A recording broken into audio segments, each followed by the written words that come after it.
Okay, whoever's on, just let me know if you hear us, because we hear you. That's a problem. So put yourself on mute. I don't know. I gotta figure out how to. Very good. What would I do without you, Ellie? Probably have Zoom users not there. Okay, it's already muted. No, it's perfect. Okay, now how do I get out of that? Like that. Okay. Okay. Good morning. Sorry for the technical difficulty. That was the first. I am joined today by my son Ellie and Shalom. We spoke to your family. And the rest of you guys. The rest of you, Steve, Jeff, Adam, Chaim, David, Ruvain, the other Adam. They just see me. Come around here and say hello. No, turn that off. 1 second. Turn around your camera. No, I don't turn around my camera. Hello. There he is. Good morning. Okay, I'll turn around my camera for a second. Okay, Charlie, you ready? Sure. All right, Charlie's always ready. All right. Today is the 9th day of Shvat, which makes it Erev Yud Shevat and also Erev Shabbos. The echo is going to drive me crazy. Turn off the volume or the sound. Okay. Ellie. In today's lesson, one more time. Let's start again. The 9th of Shvat, January 19th. In today's lesson, the soul power of Chachma is the entry point of the Or Ein Sof, the infinite light, into the human experience. If you want to have godly light in your life, it starts in your mind. It starts by allowing Hashem in. Actually, it starts by easing the ego, getting the ego out, and then allowing Hashem in. Right? There's no room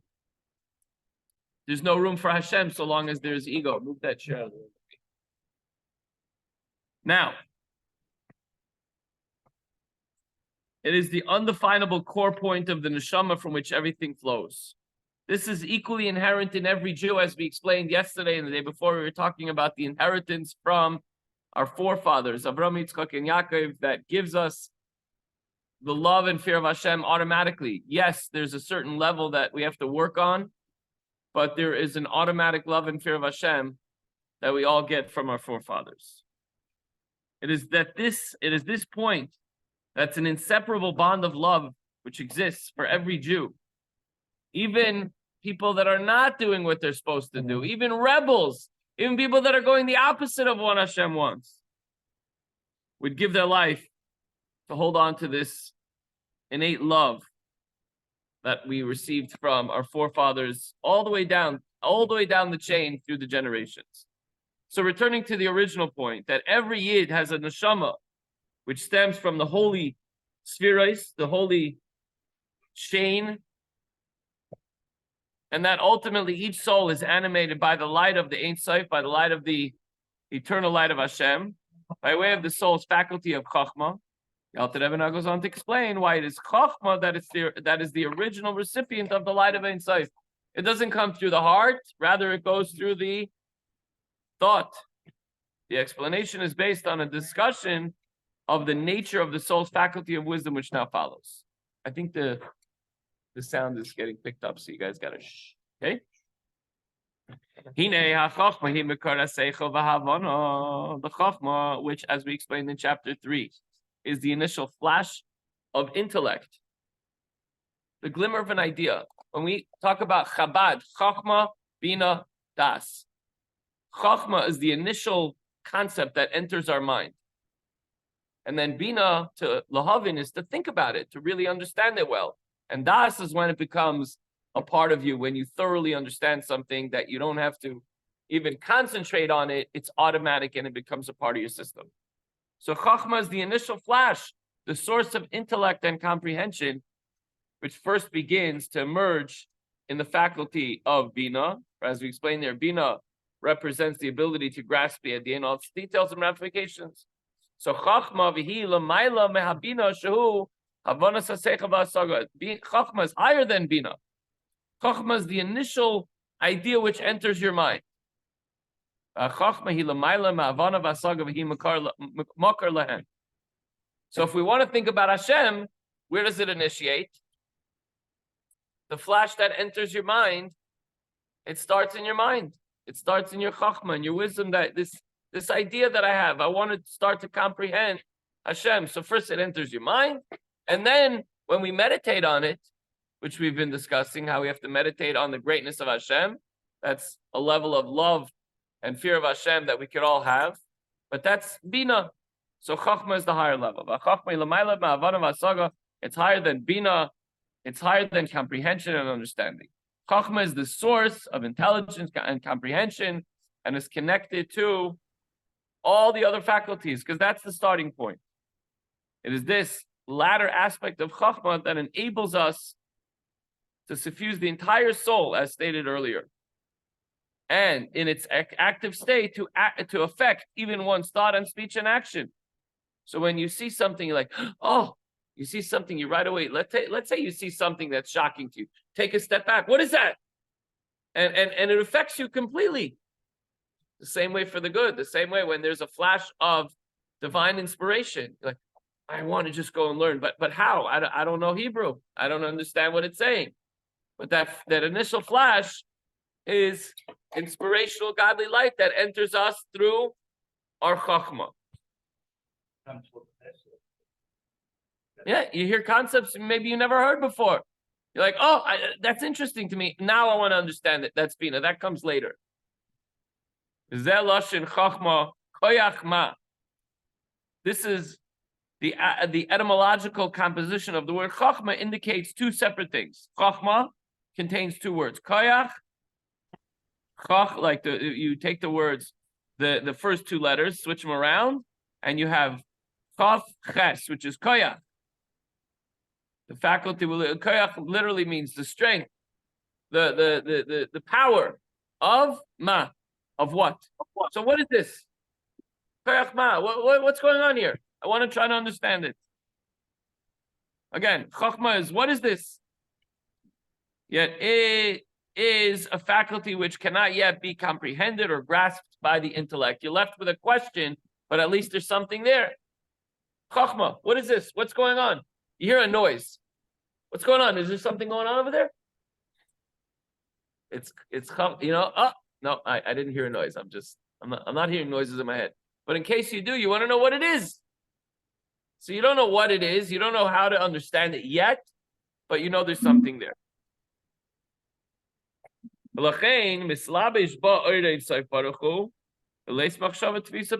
this reason, the light of godliness, blessed be He, who can in no way be comprehended by any thought, is vested in Chachma. You know, you don't understand it, but you know that there's something there. The light comes into you through this. What is this? It's Hashem. Can you really unpack it? Not really, but you know that it's there. That's Chachma.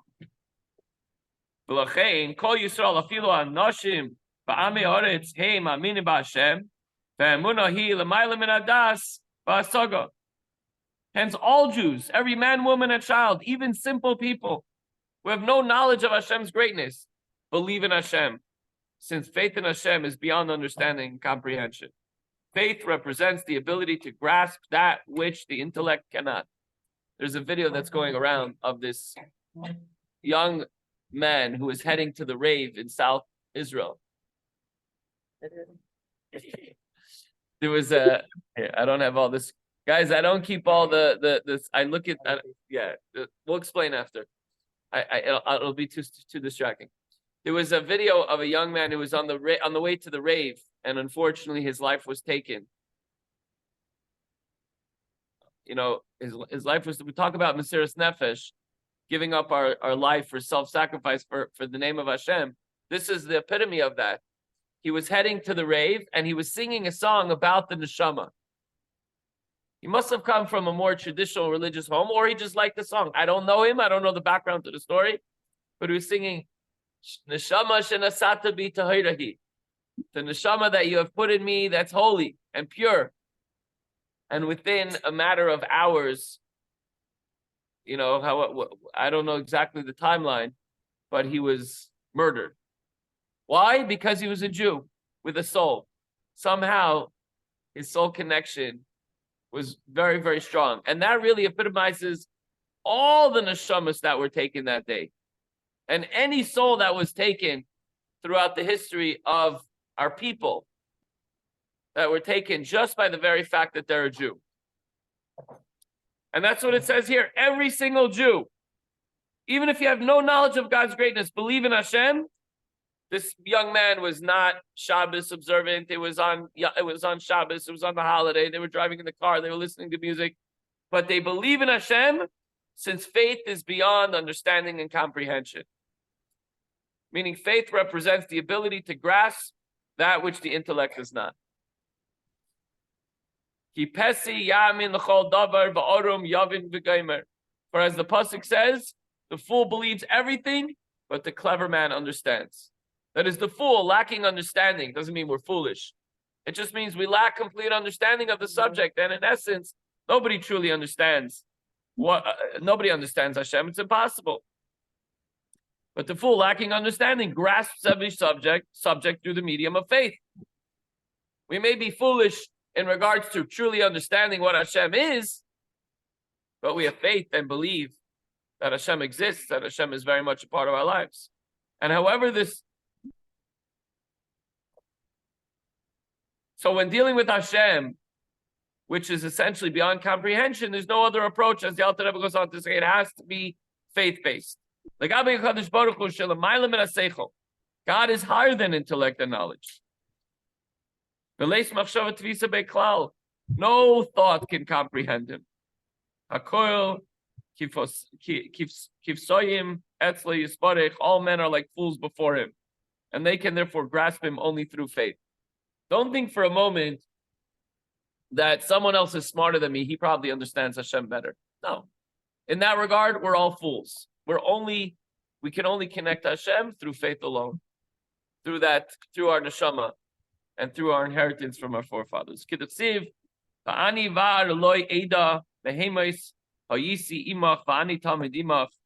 the pasuk says, I am foolish and ignorant. I am a beast before you, and I'm constantly with you. There's a saying that my mashpia taught me, that sometimes we act like an animal. Behema. In Hebrew, a behema is an animal is a behema.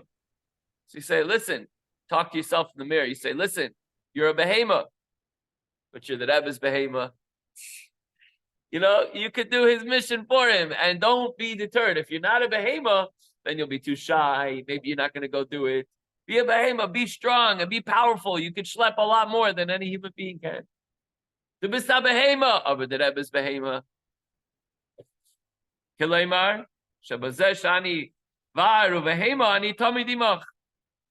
So the meaning is, because I approach you as a fool and a beast, meaning the irrational power of faith, when I come to Hashem, I don't understand what God is. I don't understand truly how to connect the dots here, but I come before you with faith. And precisely therefore, and thereby, I am constantly with you. Even the most simple of the Jewish people, and even people, even sinners, are willing to sacrifice their lives for the sanctity of God's name, as we saw in recent history in Eretz Yisrael, unfortunately. It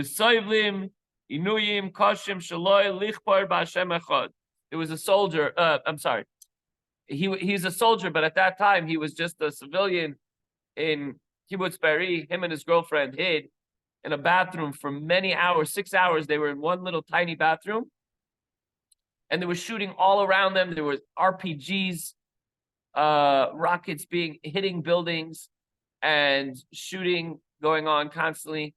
And he said, I just kept saying, I had the only weapon that I had. You ready?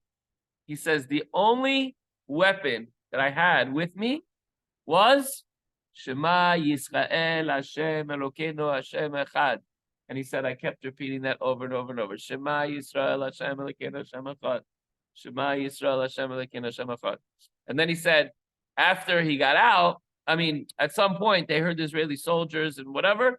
They ran from the bathroom to try to find a new place to hide further away from the attacks, from the shooting.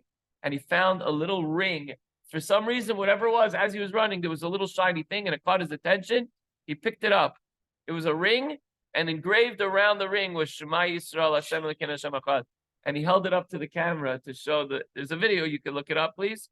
I don't edit these videos on YouTube, by the way. So, the professionals know how to cut the videos in and out, which Ellie can probably do for me. But what we do is the minute class is over, I quickly download it and I upload it to YouTube. So you send it to me and you put a second one. okay, so maybe we'll flip it right. But this is unbelievable. So even the worthless and the sinners are willing to give their lives for the sanctity of God's name. If he said, if I'm going to die, it's going to be on Kiddush Hashem, without even saying those words. If you're saying Shema Yisrael, he knows he's going to die. That's going to be the last words coming out of his mouth and on his lips. They're willing to sacrifice their lives and suffer harsh torture rather than deny Hashem's unity. Even if they are illiterate and ignorant of God's greatness, they're still willing to give their lives for God's name.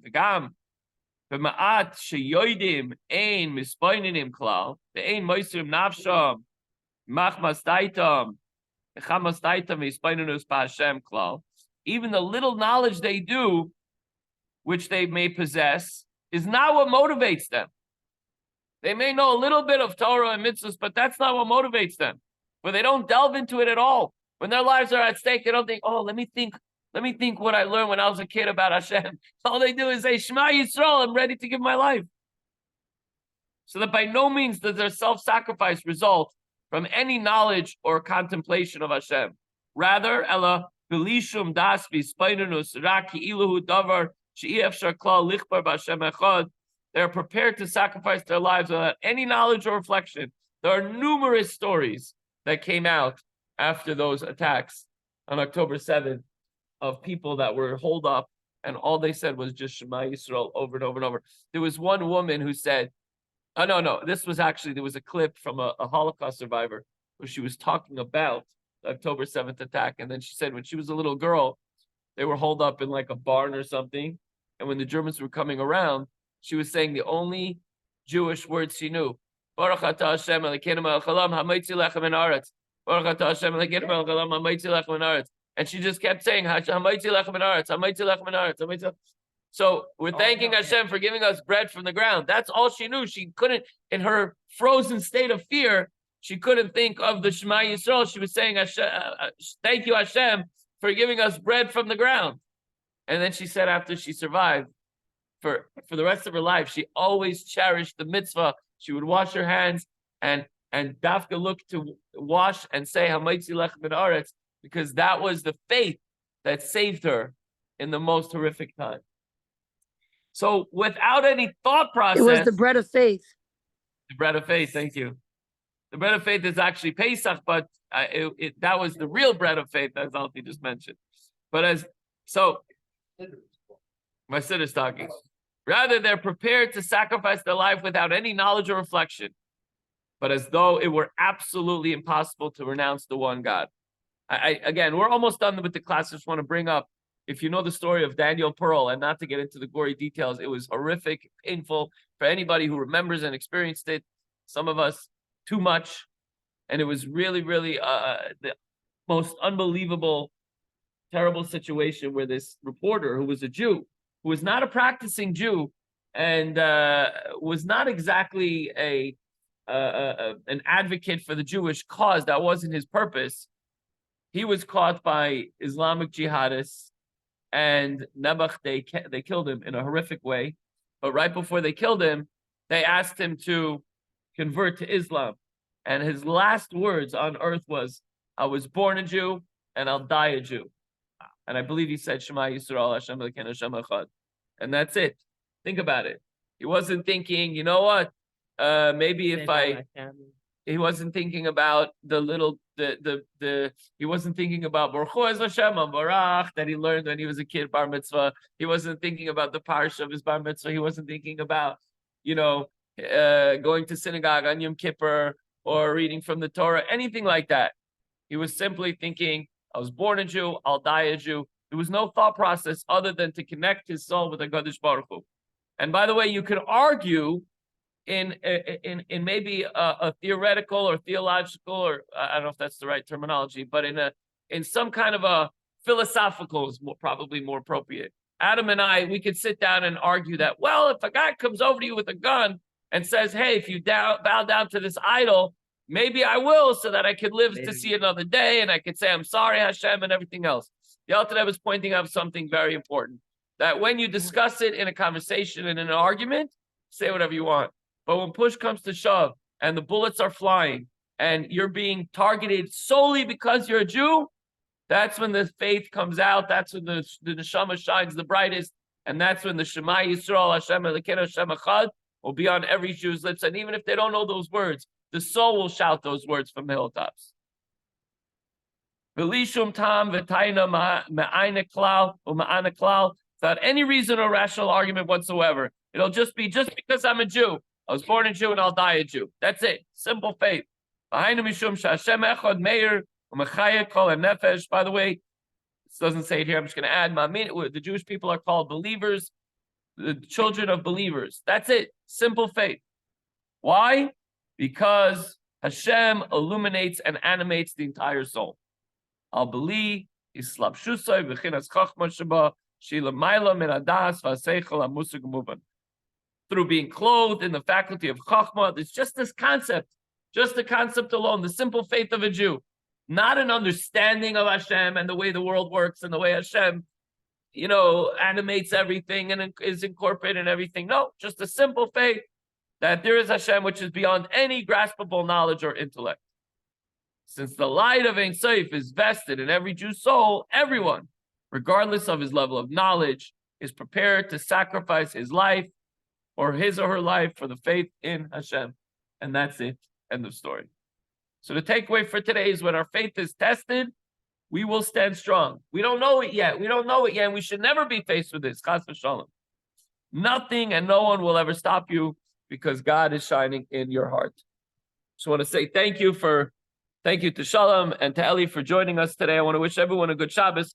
Tonight is Yud Shevat, the Yom HaHilula, the yahrzeit of the previous Lubavitcher Rebbe, Rabbi Yosef Yitzchak Schneerson, and the day that our Rebbe assumed the leadership of the movement in 1951. So it's a very, very special day. It happens to also be on Shabbos, so we won't have a video of tomorrow's shir, but we will certainly be bringing starting tonight at the dinner at Chabad of West Orange, and tomorrow morning in the Chassidus class, and throughout the day at a Fabrengen, and tomorrow night we're having a community trip, a bus trip, party bus, to the oil, and after that trip, there's a special surprise for everybody that comes. Party bus tonight is going to be. We're having a party in a restaurant, and it's going to be an epic weekend of celebration, commemorating this awesome day that began the Rebbe's visionary leadership, which has not yet culminated and come to fruition. So we have a job to do. And that's also something that the Rebbe stated on the day that he took the reins of the movement. He said, I cannot do this alone. It is up to each and every one of you. And that includes you, Adam, and Nati, and David, and every single Jew on the face of the earth to do their job and fulfill their mission to make this world a better and brighter place and help bring Mashiach. Good Shabbos, everyone.